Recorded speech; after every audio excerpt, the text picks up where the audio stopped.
Ayer en la noche terminó con el discurso de aceptación de Joe Biden como candidato presidencial para la plataforma del Partido Demócrata, la Convención Nacional Demócrata, una convención ciertamente muy particular en virtud de haber sido realizada de manera virtual durante 4 días.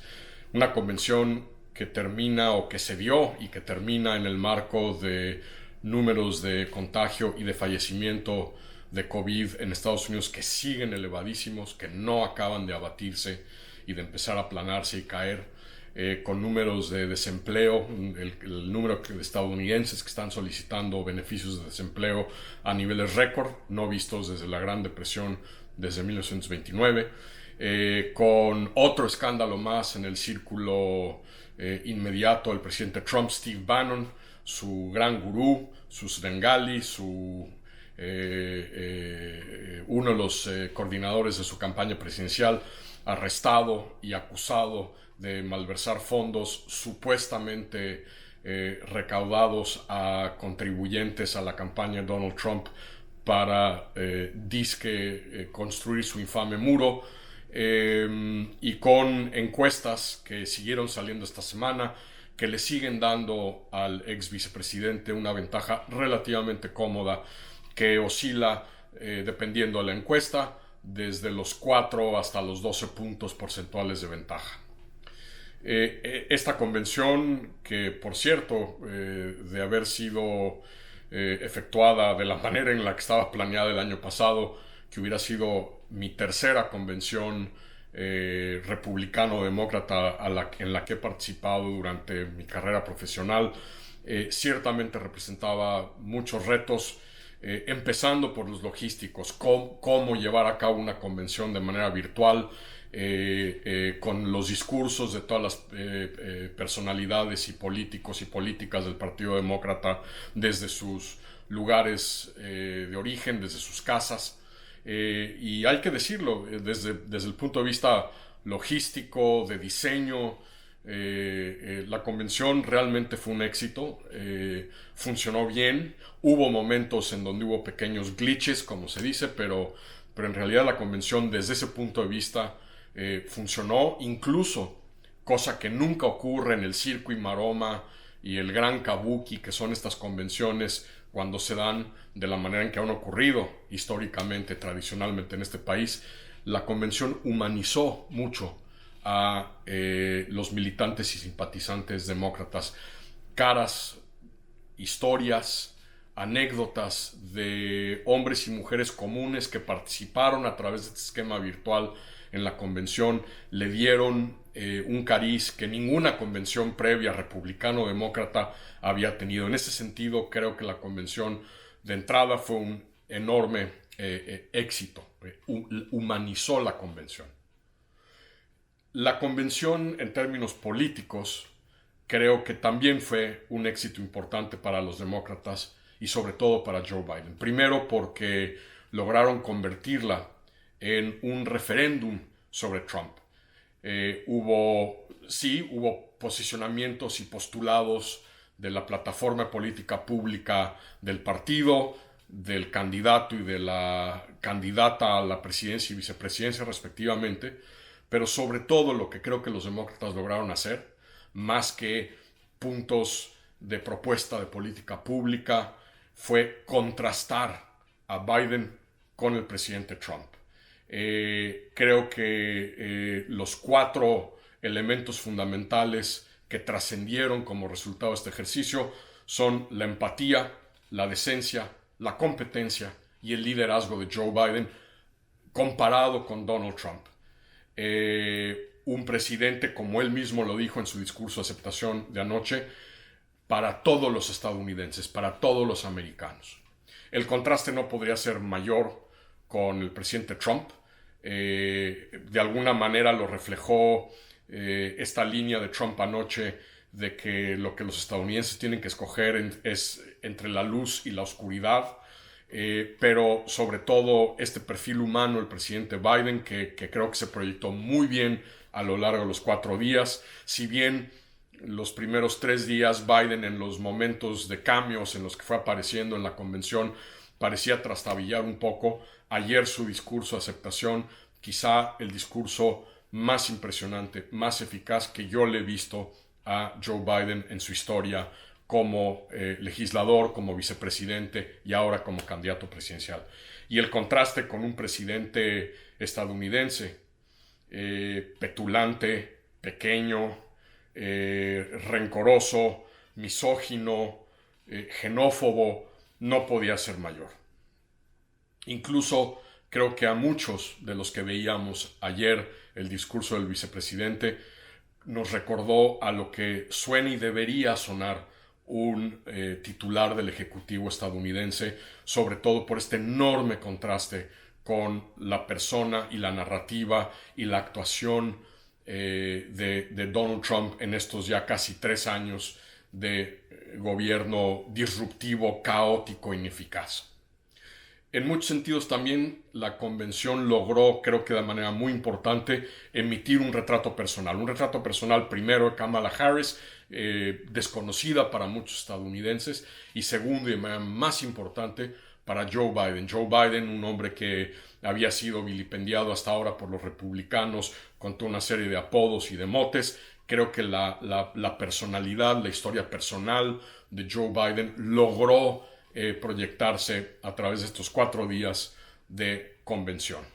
Hubo un momento que fue francamente brillante, que fue cuando la gran mayoría de los ex precandidatos demócratas se unieron en una sola sesión para dar sus impresiones sobre sus relaciones respectivas con Joe Biden. Fue un momento estelar que además transmitió otro elemento muy importante y en el que yo francamente tenía un poco de miedo, que es la unión del partido. Es decir, el papel sobre todo que Bernie Sanders jugó a diferencia de la convención del 2016 y la campaña presidencial del 2016,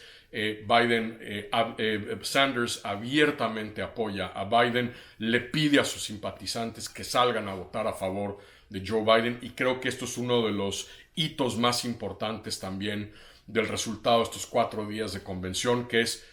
por lo menos en la apariencia, un partido mucho más unificado, motivado a desbancar a Donald Trump, y esto era un tema muy importante que Biden tenía que lograr, particularmente con respecto a Bernie Sanders. El otro gran tema de la convención es el paso estafeta. Es un paso estafeta generacional encarnado por Kamala Harris, pero también, por ejemplo, por el discurso de Pete Buttigieg que antecedió al de aceptación de la nominación de anoche de Joe Biden. Buttigieg, Kamala Harris, varias de las gobernadoras que estuvieron hablando durante los 4 días de la convención son las caras de este partido multiétnico, diverso, plural, más joven, quizá mucho más escorado al ala progresista, y de alguna manera la convención también creo que fue una señal de que empieza ya a pasarse la estafeta generacionalmente en el liderazgo del partido. Hubo 3 episodios de demolición de Donald Trump: el discurso de Barack Obama, el discurso de Michelle Obama y el discurso de Mike Bloomberg. Los 3, desde perspectivas distintas, hicieron añicos al presidente Donald Trump. El hecho de que Trump se dedicase a tuitear todo en mayúsculas, evidentemente, durante estos discursos, muestra que los discursos pegaron donde tenían que haber pegado, y en gran parte también hay que entender este ejercicio de esta manera. Incluso varios de los momentos estuvieron diseñados claramente para sacar de sus casillas a Donald Trump, que es cuando es más irascible e irracional y donde tiende a cometer más errores. Hay 3 o 2 grandes interrogantes ahora. Primero, qué tan eficaz, qué tan efectiva fue la convención demócrata virtual en llegar al electorado, sobre todo al electorado independiente o que no, a estas alturas, no ha tomado una decisión sobre cómo va a votar. Está poco claro si esto moverá más la aguja de los independientes, este sector sociodemográfico clave que le dio la victoria a Donald Trump en el 2016 y que será clave en la elección del 3 de noviembre. La segunda interrogante es si la convención logra mover la aguja en las encuestas. Tradicionalmente, en todas las convenciones, cuando son en vivo, todas las convenciones han tenido lo que se llama este efecto de bounce, de generar un momentum, de generar tracción para el candidato que acaba de pronunciar su discurso de aceptación a la nominación presidencial. No está muy claro, dado este formato muy particular, dado que los ratings de televisión fueron más bajos que en la convención demócrata del 2016, si las encuestas se verán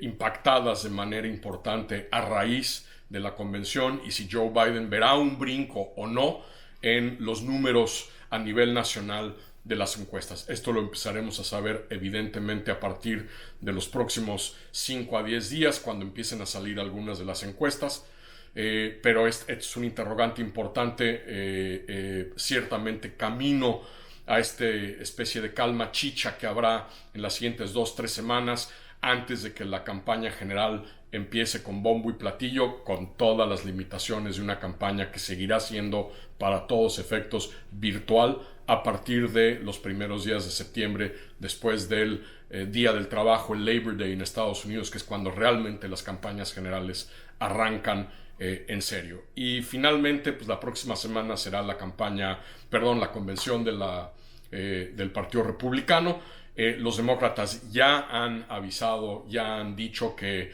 durante los 4 días estarán haciendo todo un programa paralelo para seguir contrastándose con el presidente Trump. Habrá que ver cómo le funciona la convención al Partido Republicano. El presidente partirá con un hándicap importante porque se le ha permitido, en virtud de la pandemia del COVID, utilizar la Casa Blanca para dar su discurso de aceptación a la nominación del Partido Republicano. Han pedido incluso permiso para lanzar fuegos de artificio al final de su discurso, cosa que no ha ocurrido más que en una ocasión, por cierto, que tiene que ver con México, cuando Vicente Fox fue a ver a George Bush en una visita a Estado el 5 de septiembre del 2001, y donde Bush, por primera vez y por única vez en una visita de un mandatario extranjero, lanzó también fuegos artificiales en el monumento a Lincoln. No hay que minimizar la enorme importancia de la imagen de la Casa Blanca, del presidente Trump dando desde allí su discurso de aceptación. Estas son imágenes y símbolos poderosos, pero habrá que ver qué ocurre la próxima semana durante la convención republicana.